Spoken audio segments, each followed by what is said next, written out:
Doctors and nurses trying to save lives in Tahrir Square say wearing a white lab coat has become a bullseye on their backs. Many were afraid to speak with us on camera, saying they're worried the government will retaliate against them for volunteering after their day jobs to treat injured protesters. They are targeting us to prevent the treatment of the injured. 2 days ago on a bridge, they were chasing us. We were hiding on side streets and they were shooting at us from Humvees. Who they are and who they get their orders from, we don't know. These men and women have formed a volunteer army of healthcare professionals for protesters.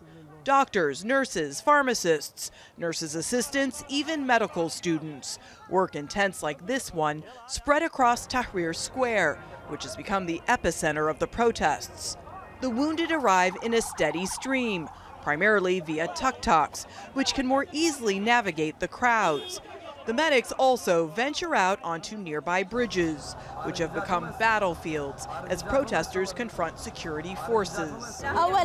This is a first-time experience for me and I'm not scared.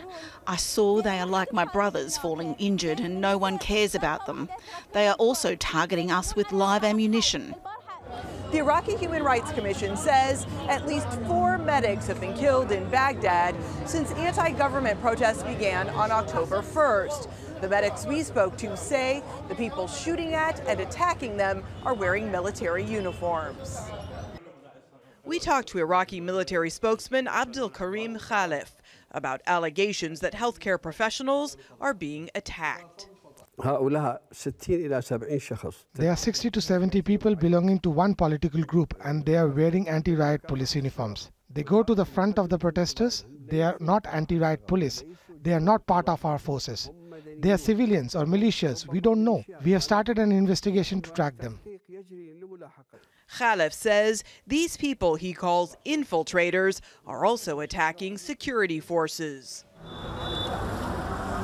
In Tahrir Square, medics are now feeling especially vulnerable after 2 of their colleagues were recently stabbed in the back, walking among the crush of protesters to get to the wounded.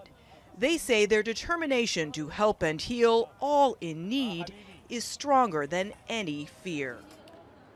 Medical sources say on Saturday evening, as a result of heavy tear gas bombardment at one of the busiest clinics in the square, they were forced to tear down. They have since moved to what they hope will be a safer spot to help protesters and security members who are injured.